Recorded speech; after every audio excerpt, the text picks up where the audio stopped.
Has there ever been a situation where you scored a big role, but then you stopped and you looked at it and you said, you know what, like, I'm just not the right fit for this role or this project, and have you ever had that kind of away? thought? Yeah, maybe.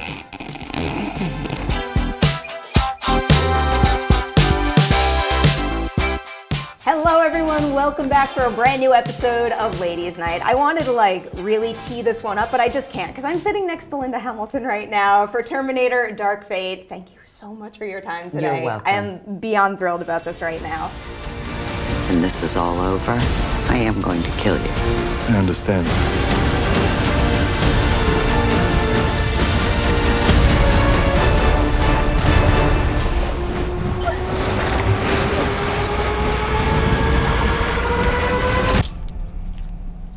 I'll be back.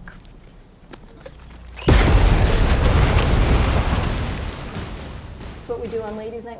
We talk a little bit of everything, from Okay. back to the beginning to Terminator Dark Fate and maybe some other really random things in the mix. So Okay. I kind of wanted to go way back to the very beginning for you, and I'm just curious, is there a movie, a TV show, a performance, is there one specific thing like that that made you say, I gotta be an actor? Oh boy, it's getting deep already. What was the movie with Jane Fonda and Vanessa? Julia. I loved Julia. Some part of me just was like, I want to do that. A good call right there. Yes. I was also doing my research, and I was reading that early on you had a professor that told you would never make a living as an actor. And I just feel like overcoming something like that is very important, and maybe other people out there could benefit from hearing, what you did. How did you take that when you first heard it, and then what did you do to get past it? Well, I think he probably called me out because I was a little snot in college, and I actually didn't have a lot to do with the college theater department because I could see how everyone is just fawning over the professor to get the parts, and that is just so not me. So I went and did community theater while I was in college. So I sort of just was not part of the college, Okay. institution, and maybe that was why he was just like, I can understand that. Yeah, so of course I didn't believe him because I was a little snot. But you didn't believe him because look where you are now. There is a big difference between saying, I want to be an actor, and then really believing like it could be the real deal. Mm-hmm. So was there one specific project that kind of switched that thought process for you that made you say, like I'm here and I got this?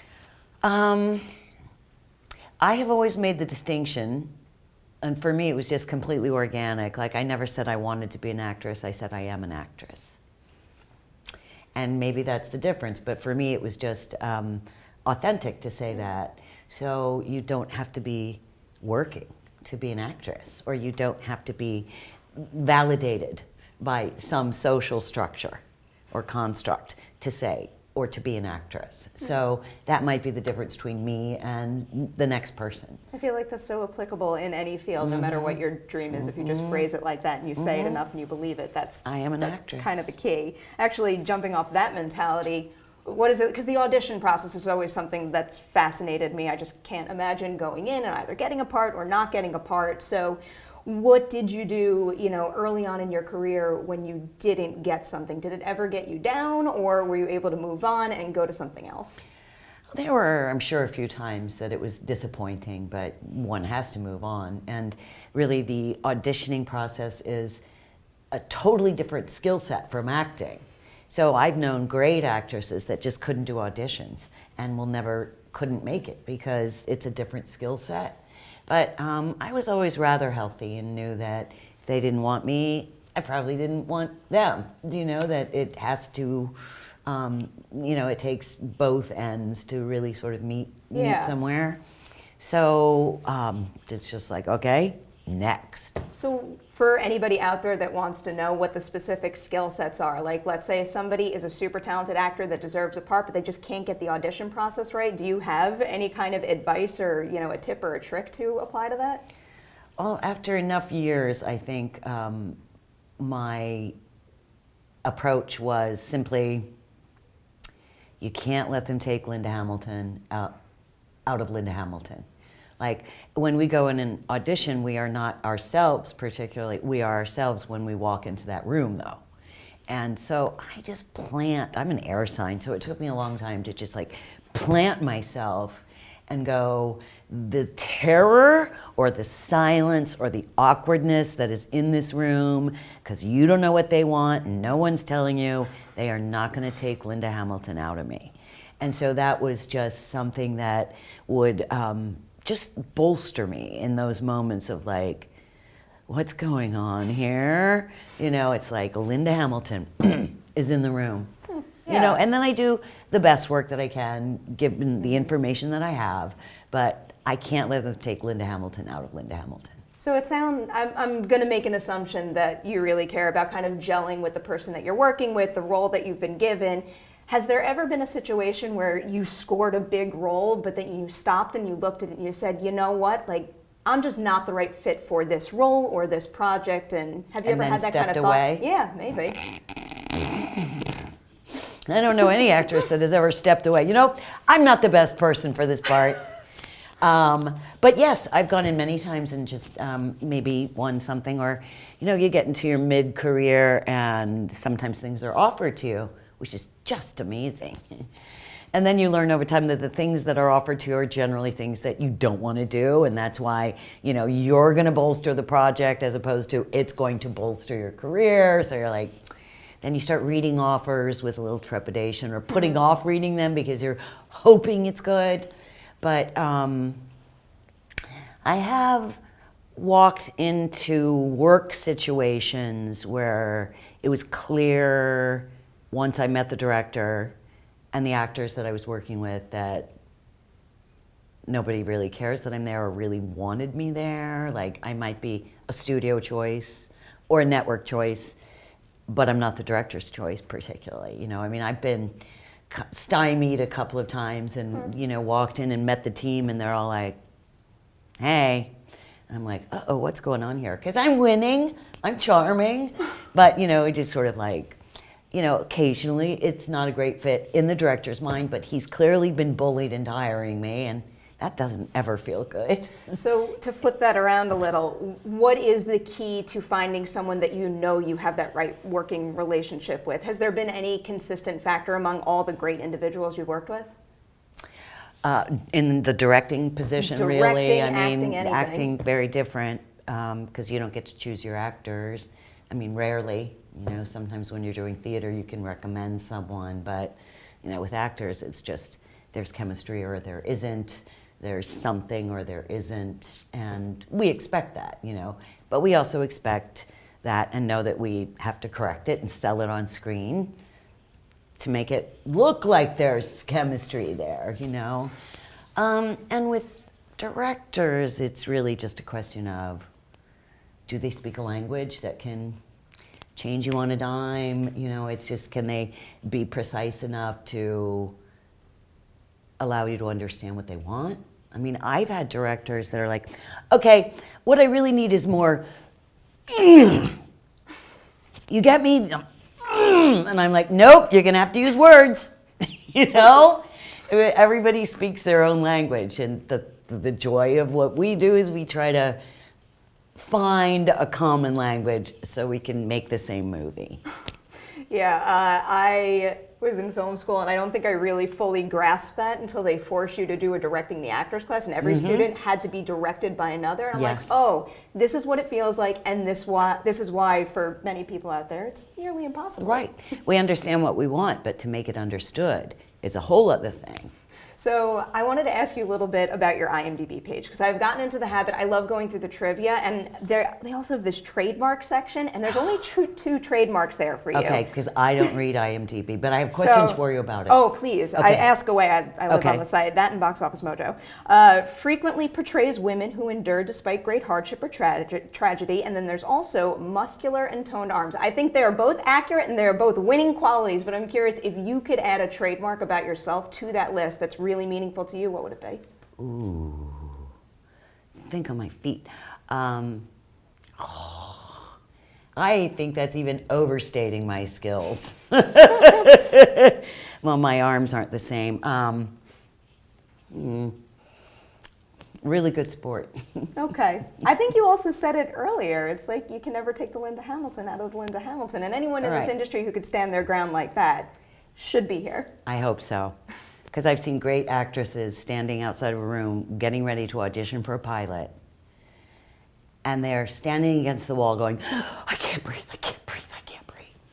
I mean, that means someone has taken you out of yourself. Do you know what I mean? You want it so badly you have left yourself. Because it's amazing. You can see great actresses that are, because of an audition process and a screen test for a pilot, it just gets meaner and meaner with every passing year. You know, being a movie star means nothing, whatever. Now I'm so old, nobody knows who I am. But it's so interesting to watch other people that you think are like the total it girl right now, and they're just like, it's hard. It's hard doing what we do. Yeah. Auditioning and winning the part. Oh, I really can't even begin to wrap my Yeah. mind around it. I'm also curious to see what you think about how just the typical role you were cast in and being typecast in that kind of strong lead female hero, how that's changed from back in your Terminator and T2 days to, what we see nowadays, especially having worked with Mackenzie Davis, who you already know, I think, the world of. So, that kind of character type, how have you seen that change from then to now? Well, I never would have seen myself as the strong action adventure star until you were asked to do it once or twice and you perform well. Like, never, and the first Terminator, I wasn't really a badass. I mean, there's a moment of badassery when I'm on your feet soldier, and so it had to grow from there. Second time, I knew where I had to go because it's been 7 years and the character knows what's coming, and she's the only person on earth that knows what's coming. So she's got to be sick and crazy. And she's, John the Baptist, a voice in the wilderness trying to warn people. And so in that way, I knew I had to be a badass, a soldier. And I said to Jim, before he wrote it, I said, you got to make her crazy, because anyone that's living with that all by herself is going to be fucking crazy. So, that's all character work and acting work. I just, I never really ever saw myself as the iconic action hero. Other people might assign it to me. Yeah. And they might go, oh my God, your arms, or oh my God, I went to the gym after that, or oh my God. But, it's just a job. And in terms of role model and iconicity, iconicness, it was only after I finished this one that I really felt like, holy shit, I am a badass. I have so many follow-up questions. I'm going to ask one and I guarantee you I forget the second two.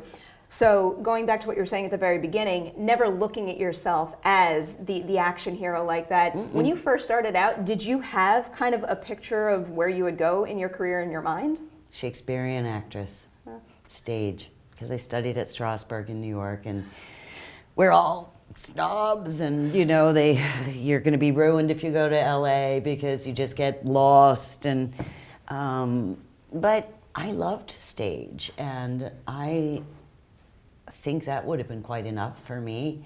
But I was also young and kind of shy, which might be a little hard to imagine, because it took me years to outgrow it. But I had agents who said, you're not going to make it on stage. You're too quiet. You're too shy. You belong on screen.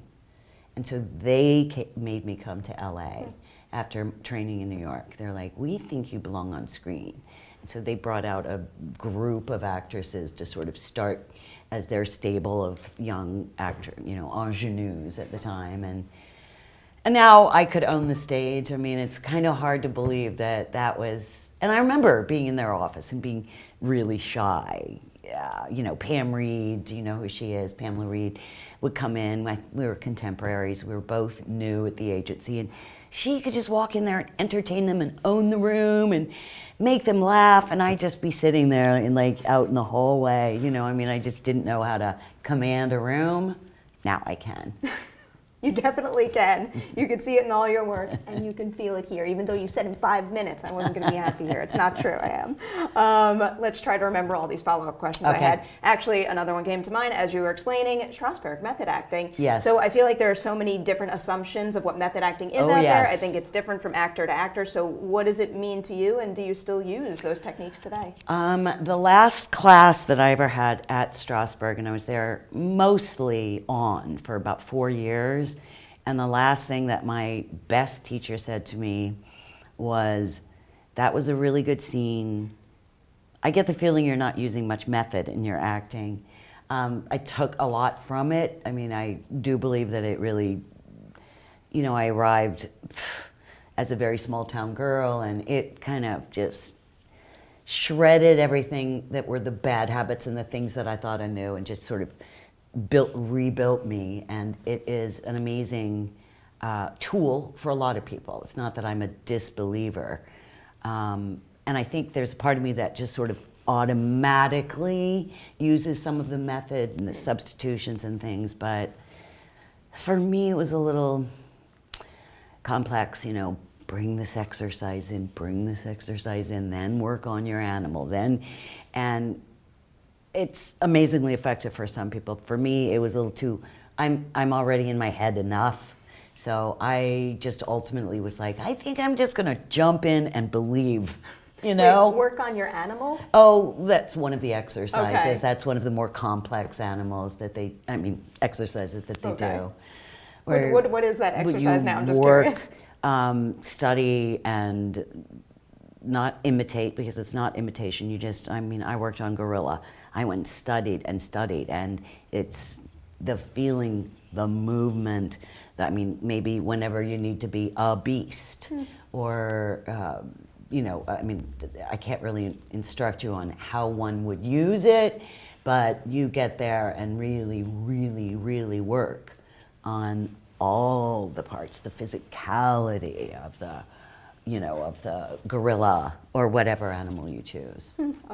I love hearing about that kind of Yeah, stuff. so you would choose a different animal, for instance, for a different part, if that's what, but along with that, you're working on room and smell and all these other things that you bring in. And it's very complex, but I'm not that complex, it turns out. I'm intuitive, and I'm pretty brave. So I think maybe that made up for it. I think those are two excellent qualities to have. You also mentioned earlier in that other question that you didn't really believe you were an action hero until, was it this movie? Was it Dark Fate? No, I never ever saw myself as an action hero, but I never felt like I was a real badass until this one. Okay, why this one? People say, you're such a badass, and I'm like, yeah.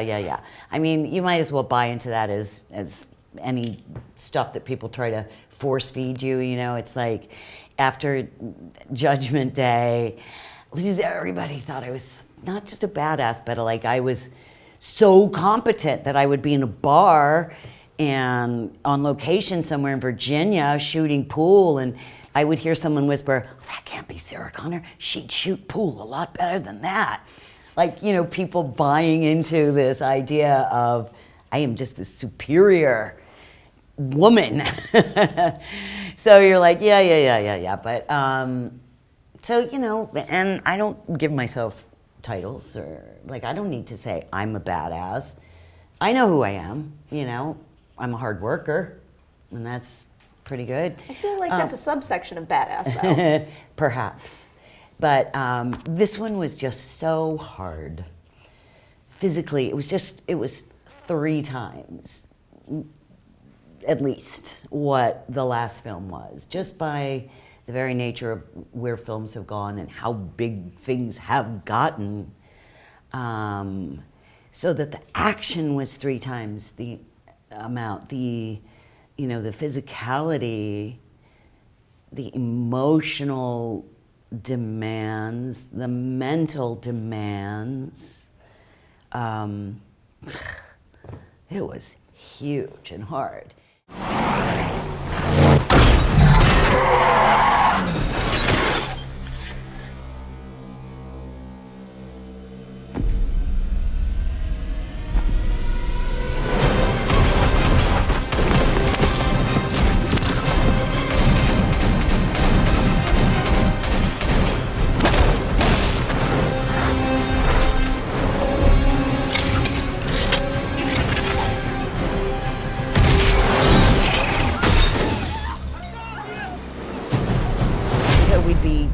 in the tank, in the water scenes, and we fight in the water, we fight in the air, we fight on land.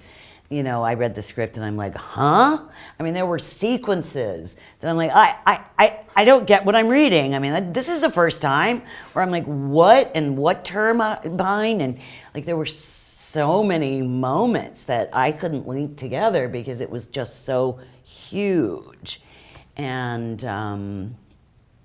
that's the way it was every day. Is there any specific moment shooting this film that you said, I can't believe how stunt work is done today on Dark Fate compared to T2? Well, to the better and for the better and for the worse.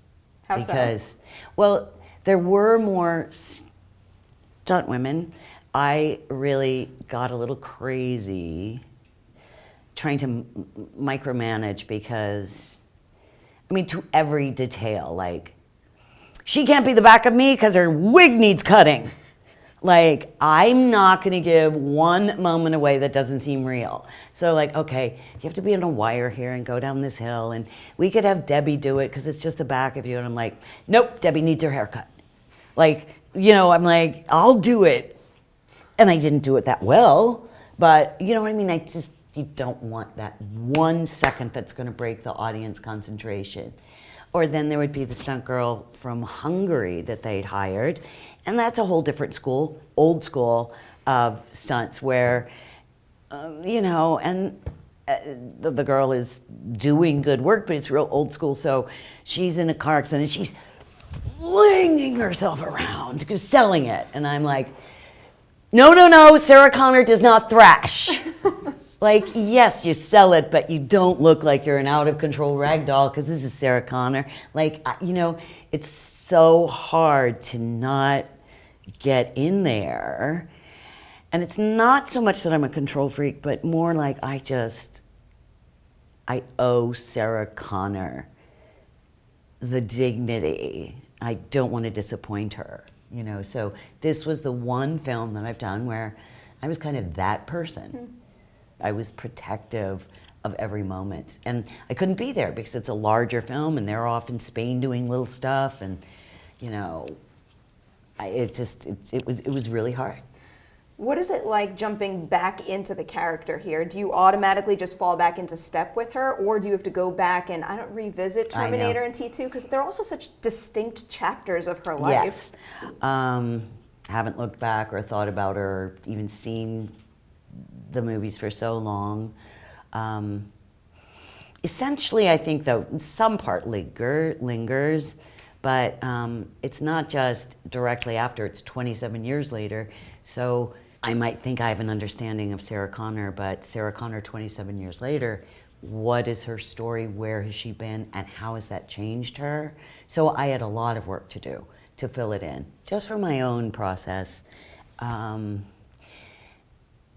I worked really hard to fill that in, and so that whether you hear the story of where I've been, my character has been, it doesn't matter because you'll see it. You'll see how it's taken its toll on her. And I went to my places of greatest, deepest sorrow and disappointment, because that's where Sarah Connor lives. And it was a very long and hard and lonely place to be. And I don't mean that I live there. I mean, I don't mistake my life for Sarah's life, but there was so much to get done, and it went on for so long. And she is a woman without a friend. And after a while, that does start to sort of etch itself onto you. So, ouch. I can understand that kind of mentality, especially when you've not only lived with a character in terms of playing her, but like I can't even imagine how many people over there come up to you and say like, Sarah Connor made a big difference in my life, because we didn't have many characters like her then. True, and I think too that when you go somewhere with a psyche, and I've worked long enough to learn to not let harm come to myself. I've watched it with other actresses where they don't know how to protect themselves from where they're going. And it's hard to explain. I've seen women go hysterically blind during a scene because what they're doing is costing them so much and they're not able to reel it in or really call it a craft. So it's not a craft if you can't reel it back, if you can't reel it out and reel it in. But when you're playing a character like Sarah, who is inflamed with fury and rage and vengeance and anger and purpose and lost purpose, I don't think the psyche really knows the difference. If you're giving yourself inflamed, well, what is the root of all illness? Is inflammation. Inflammation changes our cells. Inflammation is what makes us ill. And I think that, not that I was on the verge of anything, but, I really have to sort of think, my body's still kind of inflamed. Bursitis, tendonitis, the itises. It's like because I spent a year and a half, or really a year getting ready, at least a year and a half being inflamed. And that is not my character, Linda Hamilton's character. I'm very chill. But when I was inflamed for so long, and I think it kind of costs you something. So when you go home from a hard day of shooting, or maybe from the entire production, what do you do to kind of recenter yourself? What's like your go-to thing to relax? Well, not home. Home, I'm on the couch eating pie, like any real person. Cherry pie, right? But cherry pie definitely ticks a box. But during the filming, I basically, because you work hard physically all day long, and I trained for a year. So I would come home and lie down because my body needed the rest, because at my age, truly, rest is as important as building. You cannot build unless you rest. And so, things have slipped backwards a little bit, different information to get an approximation of the result. So I'd rest my body and read a book. I read 40 books on this film. Oh my God. Because I got to rest my body and take my mind elsewhere. So I became this completely compulsive reader. Never at work, because that's a distraction, but I would just get home, and if I had 2 days off, it was pretty much 2 days in bed reading. So we like to end these interviews with a couple rapid fire questions, and that makes me want to ask you, because I did read that you're a voracious reader, even beyond this experience. So what is the last book you read? Icelandic noir called I See You, I Saw You, I Know You. You'll have to look that one up. I will. But I've sort of been trying to read Icelandic noir. Anything from Iceland, I'll take in a heartbeat. Yeah, It's one of my favorite places in the world. I love the idea. Oh, great. Yeah, I'm going to try to get there soon. What's the last book you recommended for somebody else? I guess that just... Gentleman in Moscow is great, and which is a lovely, lovely book. And probably my favorite, I love Joe Abercrombie, because I started to read sci-fi adventure, sci-fi fantasy. Hadn't read it for 35 years, and I used to really read it, and then, you leave it behind. And I'll read the Man Booker list and the short list and the long list and the Pulitzers, and then I'll mix in classics. And it's not that I don't read junk, but I read pretty good junk. But The Three-Body Problem, it was an Obama pick. It's a Chinese author, so I'm not even going to try to say his name. But it's a trilogy, and it is just the most. It's kind of a rough start, cultural revolution in China, but it really doesn't stay there. And it becomes this just amazing journey, tedious beyond words at times, so complex, so quantum physics, and your mind just has to expand to understand it, but probably one of the best payoffs I've ever read for all the work that I put into it. That was an excellent review. I need to put that on my list now. Three-Body Problem. Stick with it.